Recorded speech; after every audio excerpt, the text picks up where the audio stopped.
नमस्कार दोस्तों, स्वागत है आप सभी का हमारे इस चैनल में। इस वीडियो में हम सभी लोग आज टीजीटी की कला विषय की तैयारी के लिए महत्वपूर्ण टॉपिक बाघ की गुफा का अध्ययन करेंगे, जो कि वेरी इम्पोर्टेंट है और यहाँ से हर बार 2 से 3 प्रश्न पूछे जाते हैं। तो आइए बाघ की गुफा के विषय में पढ़ते हैं। तो बाघ की गुफाओं की पहले स्थिति जान लेते हैं। तो अगर देखें तो भारतीय चित्रों की परंपरा का जो प्रतिनिधित्व अजंता करता है, वही बाघ की गुफा भी करती है। बाघ की गुफाओं या बाघ की गुफाओं की जो कला है वो अजंता से मिलती जुलती है। अगर स्थिति देखें तो बाघ की गुफाएं जो है ग्वालियर राज्य, जो कि मध्य प्रदेश में है,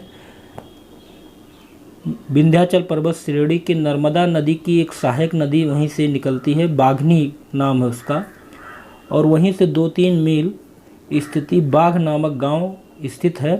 संभवतः इसी के कारण से वहाँ उस गुफा का नाम बाघ गुफा पड़ गया है। और स्थानीय लोग इस गुफाओं को जो है अलग नाम से पुकारते हैं। वो अलग नाम क्या है? वो स्थानीय लोग इस गुफा को पंचपांडु या 5 पांडवों का निवास स्थान मानते हैं, इसलिए इसको पंचपांडु नाम देते हैं। और एक गुफा जो है मध्य प्रदेश राज्य के अंतर्गत आती है।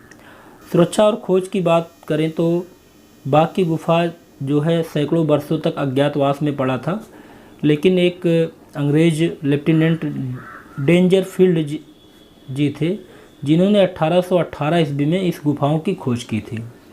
और खोज करने के बाद मुंबई में से प्रकाशित जो साहित्यिक विनिमय संघ की पत्रिका थी, उसी में इसके विषय में इन्होंने छपवाया था। ठीक, तो अगला देखते हैं। अगर बात करें सन 1910 में आतिश कुमार हलदार ने तथा 1925 में श्री मुकुल डे ने भी बाघ की गुफाओं को अपने अपने विस्तृत लेख में प्रकाशित किया था।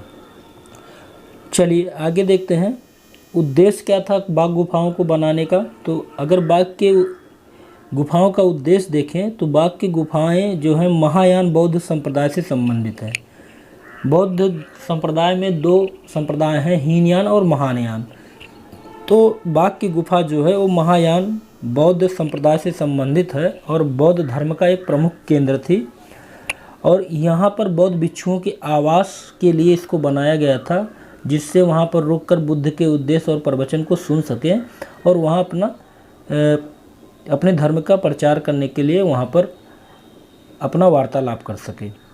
और रचना काल के विषय में बात करें कि इसका रचना काल कब है, तो इस बाघ गुफाओं का रचना काल जो है तमाम विद्वानों में तमाम मतभेद हैं, लेकिन अगर देखा जाए तो इसके विषय में श्री विंसेंट स्मिथ ने चित्रकारी का जो समय बताया है 626 से 628 माना है। और यह माना जाता है कि अजंता की पहली तथा दूसरी गुफाओं के समकालीन एक गुफा थी।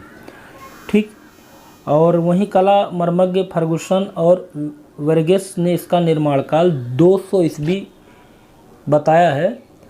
अब आते हैं बाघ की गुफाओं की संख्या के विषय में बात करते हैं। तो बाघ की गुफाओं में कुल 9 गुफाएं हैं और सभी बिहार गुफाएं हैं। ये पूछा जा सकता है कि बाघ की गुफाएं बिहार गुफाएं हैं कि चैत्य गुफाएं हैं, तो सभी जो 9 गुफा मिली हैं वो सभी 9 गुफा बिहार गुफाएं हैं।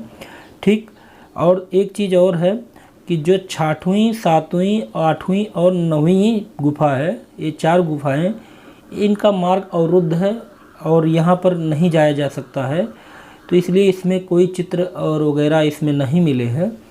तो गुफाओं का नाम अलग अलग तरह से रखा गया है। पहली गुफा का नाम है गर्भगृह, गृह गुफा कहते हैं। दूसरी गुफा गोसाई या पंचपांडु के नाम से कहलाती है। तीसरी गुफा को हाथी खाना कहा जाता है और चौथी को रंग महल कहा जाता है। 5वीं को पाठशाला कहा जाता है। इसमें से प्रश्न हर बार पूछे जाते हैं, तो इन 5 गुफाओं के नाम आपको याद होने चाहिए: गर्भगृह, गोसाई या पंचपांडु, हाथी खाना, रंग महल और पाठशाला। ठीक, और कौन कौन से मार्ग अवरुद्ध हैं? 6वीं, 7वीं, 8वीं और 9वीं के मार्ग अवरुद्ध हैं, तो यहाँ पर जाया नहीं जा सकता है। अब आते हैं चित्रों के विषय में बात करते हैं। तो बाघ की गुफाओं में जो 7 गुफाओं में जो चित्र हैं पूर्णतः नष्ट हो चुके हैं। 7 गुफाओं के जो चित्र हैं पूर्णतः नष्ट हो चुके हैं। केवल गुफा संख्या 4 और 5 में ही चित्र मिले हैं। ये भी प्रश्न पूछा जा सकता है कि किस गुफा में केवल चित्र मिले हैं, तो चौथी और पांचवी गुफा में ही चित्र मिले हैं। चौथी पांचवी गुफा में मिला हुआ एक जो 200 फुट का बरामदा या दलान है, उसी के जिसकी छत पर 20 खंभों पर आधारित है। इस छत के गिर जाने से 15 फीट चित्रित पैनल जो हो नष्ट हो चुका है। ठीक, अब आते हैं प्रथम गुफा जो है वो गर्भगृह बौद्ध भिक्षुओं की निवास हेतु बनाई गई थी। ठीक, दूसरी गुफा जो है उसको पंचपांडु गुफा के नाम से जानते हैं और इस समय किसी भी समय पूर्ण रूप से चित्रित रहा होगा, लेकिन अब उसमें चित्र उस तरह से नहीं प्राप्त होते हैं।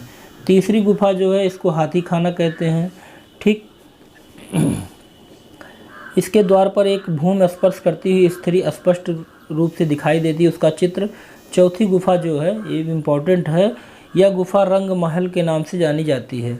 यह गुफा जो है चैत्याकार है और तथा पद्मासीन बुद्ध की मूर्ति होने के कारण लगता है कि यह चैत्य गुफा होगी।